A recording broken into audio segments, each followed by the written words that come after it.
Make sure parking, and it's so within that popped in code. my head. Okay, But we're that happy to was- look at that. Yeah. Okay, thank you. Yes, ma'am. Hi there. My name is Dr. Tanya Hurst, and I'm actually a new resident, new homeowner on Harrison Avenue. I live at 312. The Praters lived there for years. My husband and I absolutely love Mount Sterling, and we're proud to be homeowners.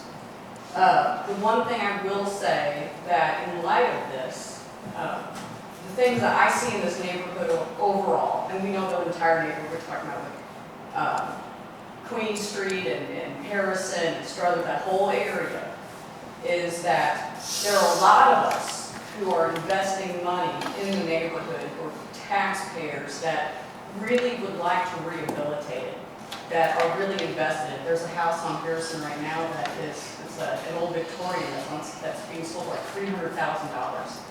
This is good. We have some homes that are dilapidated conditions. We have some that are really, for a better word, sketchy. And then we have some great homes where we're really investing a lot of money. There is, and this is about overall context. The concerns I have that relate to this are what we should, and what my neighbors all told me too, is that we really want to improve the neighborhood. But we continue to have these problems, like Barbara mentioned, with drug paraphernalia, things everywhere. We have a lot of, we see it, drug deals just right out in the open. And what I wanted to ask the city council then is if we can get support or increased police presence, law enforcement, something to help those of us who are really trying to do things to clean up the neighborhood, to invest in the neighborhood. I mean, it's a great little, post-World War II residential area behind some of those big Victorian homes. But we need help because we can't just clean it up ourselves. Obviously, with the federal regulations when it comes to these sober living houses or halfway homes, we're obviously at the short end of the stick there, since they're for some reason allowed to be considered single-family homes, which to me just doesn't make much sense. But a lot of things right now don't make a lot of sense when it comes to that. But I implore you to help those of us who are trying to help make things better, to help us find ways, to help us clean it up. And not just like a weekend cleanup, but we need more police presence. We need more inspections on code violations and trash in the yards and people not keeping up with stuff. There are a lot of activities there that are just almost blatant drug deals and stuff that I found at first kind of surprising, but then, after a while, it's like you know it when you see it. And so I could leave my information with you, but I would be happy to do anything that I could. I mean, I work in Lexington, but to do anything I could to be, as far as in the neighborhood, to assist or anything else, to make it better, because we need help. It's a great neighborhood with so much potential. We want more people. I want more people like us investing in it. I just really need your help. So thank you for listening. We certainly appreciate your comments, and we want your help. We want good citizens to reach out to us when you see issues or concerns. Our code enforcement officer, how many letters we send out this past month? 106. 106. We are very active with code enforcement. Our police are active in neighborhoods, but if you feel the response is not adequate, we can increase patrols. If you see issues that are taking place that you feel are not appropriate, please let us know. Our police have a presence in your neighborhoods. Say we haven't gone to the police and haven't. Okay, well, please, yeah, Chief is here tonight. Make sure you introduce yourself to Chief. And then let me also just say, how long have you been in the community now? Since October. Since October. Well, welcome to Mount Sterling. We're glad to have you But we here. lived here since 2021, but we just Okay. above the house. We Okay. were renters. Well, welcome to the neighborhood. Thank you. In the last 7 years, we have seen 43 dilapidated structures tore down in this community, which is amazing. There's no fantastic. city our size that's done this in Kentucky. And I So support that. yes, we're trying our best. The wheels of government move very slow, and we can't get it all at once, but we are trying, and I assure you that. And No, thank if you. you have feedback, whether it's positive or negative, you want to give to us, we will gladly accept that, and we are excited to have on any street homeowners who want to make it a better place. So please reach out to us. Yes. Thank you. One last comment, I think everybody should stay for the next part when we do the department head committee reports, and I think you'll be amazed at how much that actually happens. And I think it might be enlightening to you just a little bit, so if you can stay through number 6 at least, I think you'll find it very enlightening. Yes. Well, we're glad you came. Thank Yes. you for your time. Thank you, Appreciate it. absolutely. Okay, next, Jordan Campbell. Jordan, welcome. Hello. Pass these to Steve. Yes, sir. Sean, listening. Yes. Couple hours. Oh. Tired. Starting my morning with this report. So ending my day with city council. Great to see all of you. So Jordan Campbell, executive director of the Gateway Regional Arts Center. And really excited to present to you this proposal. We're really grateful to the city for the portion of the restaurant tax that we receive. But we have, unfortunately, in the last few months, lost $150,000 in federal grants from various cuts at the federal level. And we have an immediate need for our building. We've sort of kicked the can down the road as long as we can because we want to spend our funds, our limited funds, on programming as much as we can. So working with our veterans, working with our kids, putting workshops and things in our community. And so at this point, we are in desperate need of paint on the exterior of the building. I'm sure I don't have to tell you, but it has a huge impact on economic development. If Tracy Pierce were here, she'd tell you that on every tourism pamphlet we have, what's on the front cover is the Arts Center Big Yellow Building. And so what we certainly don't want, especially with our new film commission, bringing scouts into Mount Sterling, we don't want them to look at that as kind of the heartbeat of the community and say, wow, that looks pretty run down and the paint's chipping off. So we feel that it's a calling card for our community. I'm happy to I'll talk all day about all the great things we have going on, but I'll let you read through that. But we feel that the impact to the city and to this community is such that it would be wonderful to have the city's support specifically for painting the exterior of the building. We think this will last, the last coat lasted about 10 years, so we think that will be the time span. Every 10 years, just about, we have to repaint the building. And at this time, we're not in a place where we can drop the $24,000 that it will cost to paint our building. So we have requested a match from the fiscal court. That's where I was this morning, and so we hope that the city would consider I know it's budget season, so we're in the middle of that too, and I hope the city can consider a $12,000 kind of earmark for half of that, and then the county, we're hoping, good executive, we're hoping that the fiscal court will cover the other half of that.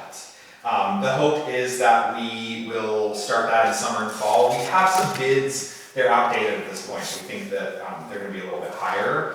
The last we checked, it was just under $20,000, $19,995, I think. And we assume that in the last year, those costs have gone up a little bit. So we're hoping that $24,000 will cover all materials, paint, labor, rental of a lift, all those great things that sort of have to happen. And also, of course, this is a historic preservation issue. The cracks in the paint are actually causing some leaks into the building, just because of the materials that were used in our beautiful 1883 structure. We love being stewards of that building, but we do need the city's help to preserve that for long term. So I'm happy to take any questions, but that is what I came to request tonight. Jordan, is the same, you're looking to paint it yellow color. and white, same color? Yep. Okay. Yep, same shade of yellow. I still have the paint swatch from 2009. So. And you said summer or fall? Summer or fall would be when you're looking to do this? Summer would be obviously Oh, the yeah, earliest summer we would be start, preferred. and then we would want to finish it. Yeah, Okay. before, Well, it is budget season, I'm sorry, Dr. I King. I just yeah. said before court day, I think it's probably. Yeah, before Yes. court, everything is judged, I have a can you get question. it done before court day, Yeah, so, yeah. okay. I think we can pull it off. Do we have you looked for grants, grant funding? Yeah, so because it's capital investment, it's very difficult. Anything to do with the physical structure, funders are not really interested. They're happy to help with things inside that are going on with kids, anything programming wise, not so keen on, especially when you say it's the outside of the building. You're like, well, we're not really in it for the beautification of your building. It's more about what's happening inside. So, but I do think that I think the city and the county both have a vested interest in our facility appearing beautiful on the outside. So yeah, we've looked into other grants.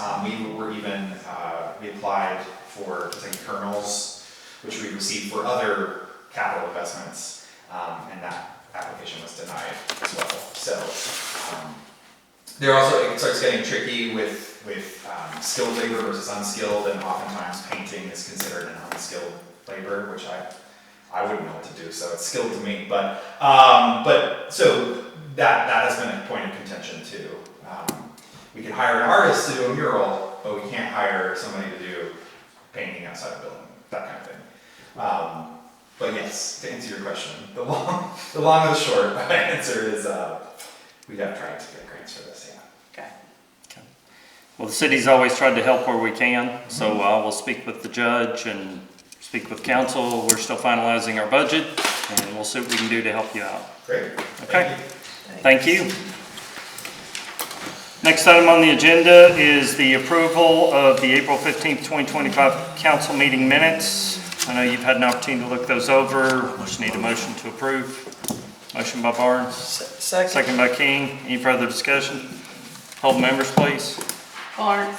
Hilton. Aye. King. Aye. Ledford. Abstain.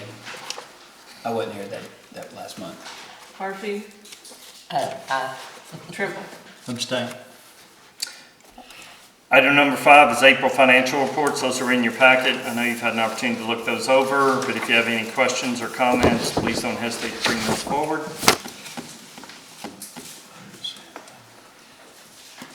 Item number 6 is department head committee reports. We'll begin with Chief Terry Landrum. Chief, welcome. Good afternoon.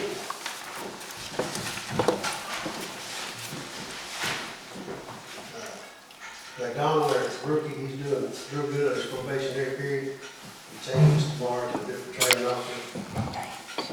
He's made a bunch of arrests and he's jumping calls, just gets work, and just get it all. Still working on the police station. They're about to get it finished finally. We had active shooter training today at the Christian Assembly of God on the road. They really good turnout for that. We're still hiring, we're having problems getting qualified applicants we need. And we did highway safety last night, ticket saturation. This week we had 637, or this month we had 637 calls. Last month it was 533, so that was 84 up. It's kind of busy out there. Of those 637, we had 27 checking on the welfare of individuals. We had 225 traffic stops. We had 11 thefts, 30 suspicious calls, 1 shots fired, and 4 shopliftings. We had 15 reckless operators, 1 prowler, 6 parking violations, 36 accidents, 25 of those were non-injuries.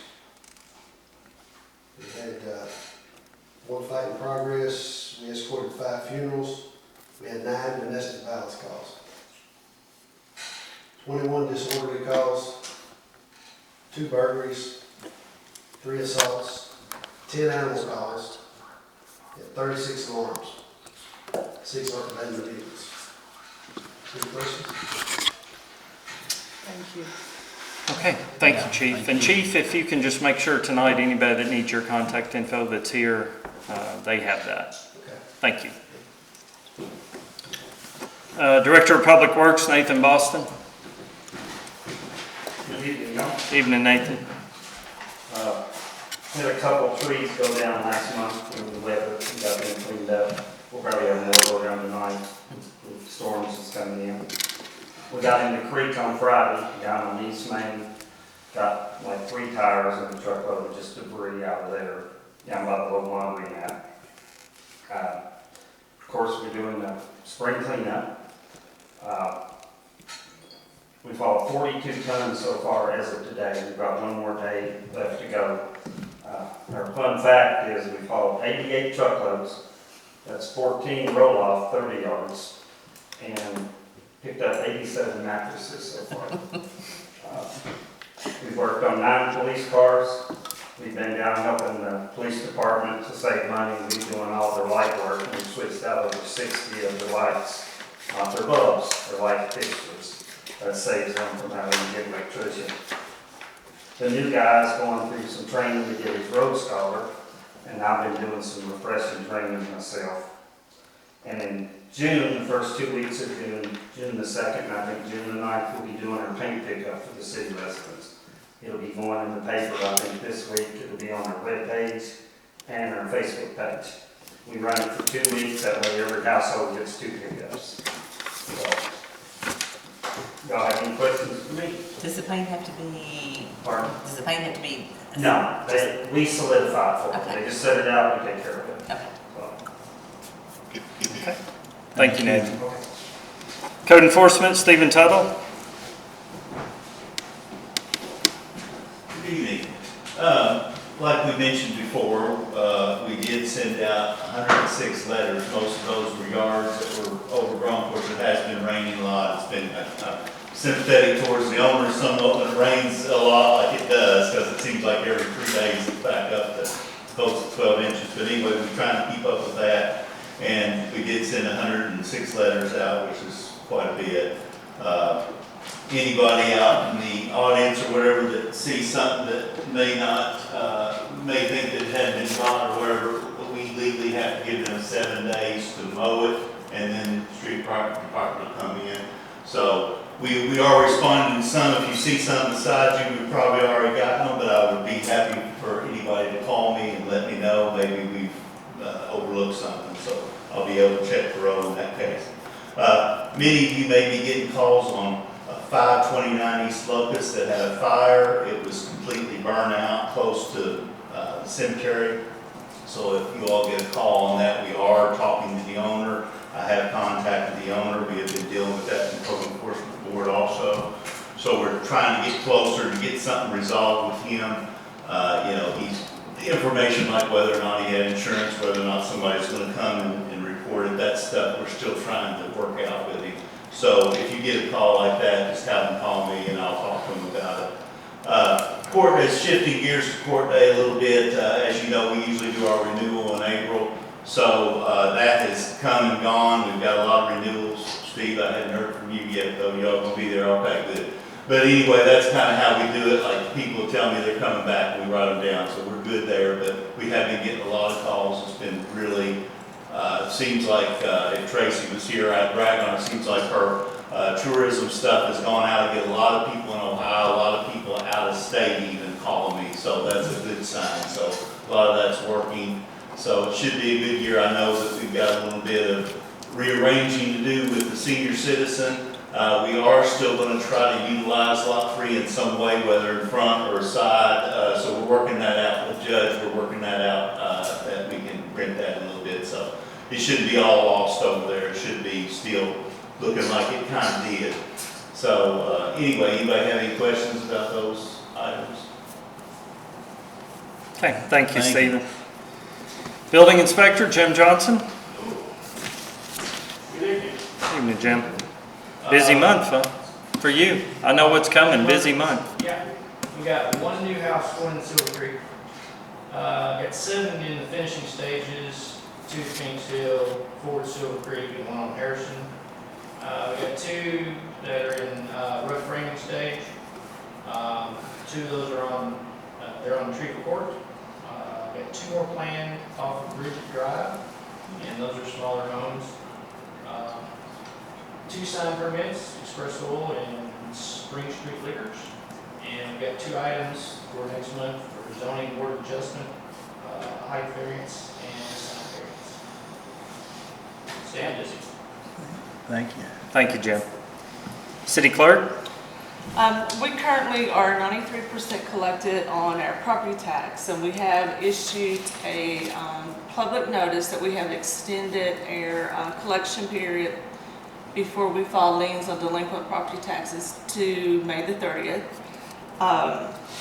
That announcement will run in the paper for 2 weeks. This will be the second week of it, and it's also on our website. Any tax bill that is not paid by the close of business on May the 30th, a lien will be filed on Monday, June the 3rd, against that property for unpaid property tax. And then we still have 37 outstanding business licenses for the year.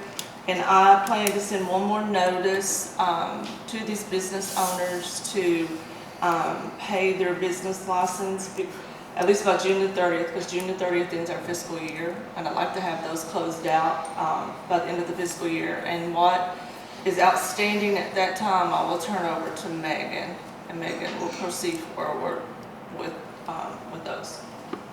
And that's all I have. Okay, thank you.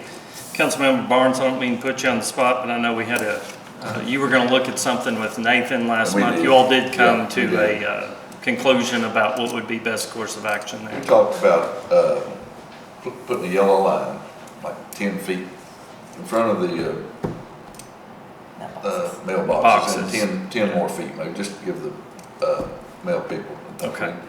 And I suggested to go ahead and in every one of those places on the blacktop to paint no parking also. Okay. All right. And He said, Nathan, you got a plan to move forward whenever it's dry? Yeah. To get that done? Okay. I just knew that had come up last month. Wanted to give you an opportunity to just conclude that. Thank you. I wanted to know what you told me. Okay. I missed something. All right. And then mayor's report, this is on your desk. It's extremely busy and a lot going on. If you look on the left-hand side, just going to hit the highlights. Go down about 4 or 5. Columbia Gas Neighborhood Project, aka Main Street Project. Columbia Gas is going to begin work here the 1st of June along Main Street in between Queen Street and Willow Street. They are abandoning one gas line and they're going to be putting in another. That will require at least one cut across the street. So when you see construction taking place down there, constituents ask you what's going on. That is a Columbia Gas project. Should be about a 6-week project. Mount Sterling Water and Sewer Wastewater Treatment Plant upgrade. As you know, this has taken our treatment plant from 3 million gallons a day to 4.5 million gallons per day. They were hoping to be completed this coming month. It looks like that's going to be extended out 60 days. So we're looking at a new completion date for that in August. Just below that, Mount Sterling Water and Sewer East High Street project. They are about to begin work down there again. You can see they've done a lot of sewer work down there. And that street is pretty rough right now. But they will begin work soon, and that project will probably take them through the end of the summer there. Once that project's complete, we will discuss with them how we're going to get that street back in good working order.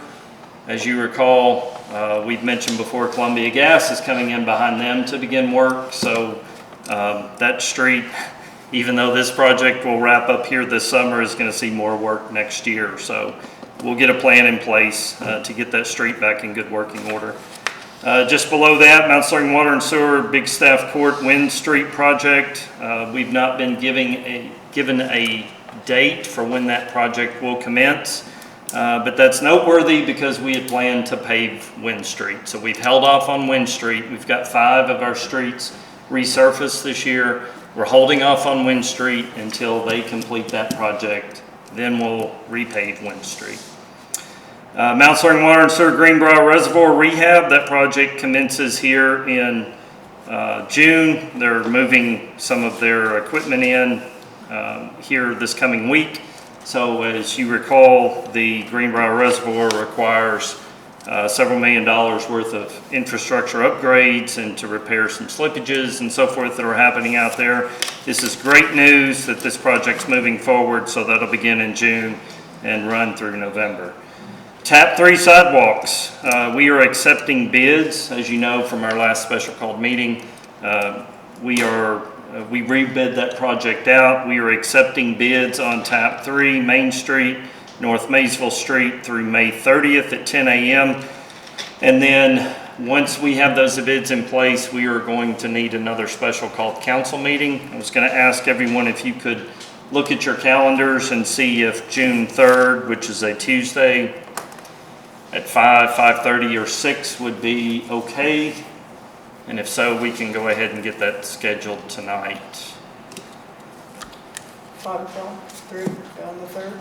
Does that sound good, or is everybody? 5 o'clock on the 3rd. Does everybody think they can make that?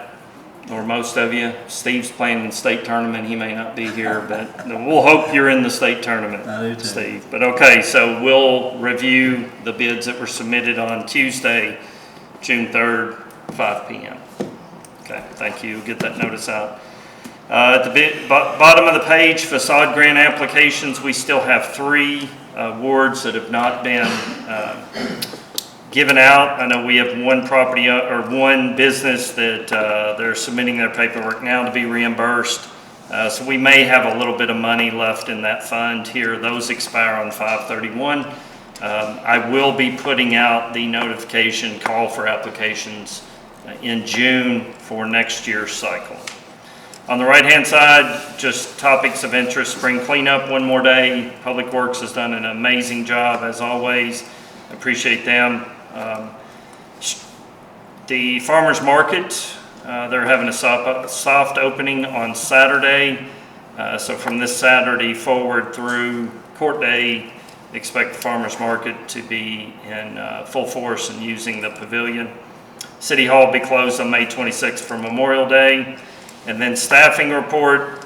Right now we have 41 total personnel. We did lose a police officer at the end of last month. That was briefed during last month's council meeting. Right now we're at 41 total personnel for the city. Last thing I'll just add is Run for the Wall takes place tomorrow. If you're in town and you want to welcome the motorcycle riders to town, they should be in town about 1 p.m. and then departing about an hour and a half later. They'll be stopping for gas and then go into the Clay Center to eat. So everybody's welcome to come out if you're able. Any questions for me? Okay, thank you. Next item is Lieutenant Aaron Noel, Mount Sterling Police Department. Hello. Good evening, Lieutenant. I'll start off, last time I was here, I talked about the MUT project that we got for the Homeland Security grant. That project is now complete. Every vehicle now has these laptops in it, which were purchased. They have printers inside of them. These laptops have the capability to scan driver's license and registrations, make citation writing, arrest, accidents, all that paperwork just loads into the computer and pre-fills.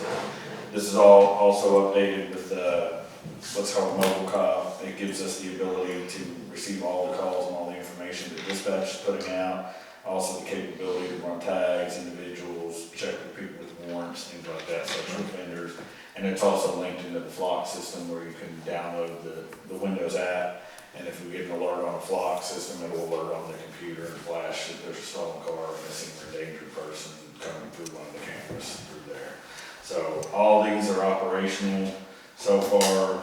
The young guys love it, the older guys are still kind of getting used to it, which is normal, but it'll get there. It's last night was the first time a lot of the older officers had written computer citations, so it was a lot of calling, hey, my printer, once you explain it and say you've got the printer upside down, and, it went good. So everybody's pretty happy with those. Good job with that, Lieutenant. And I would say for all council members, if you see a police officer stopped and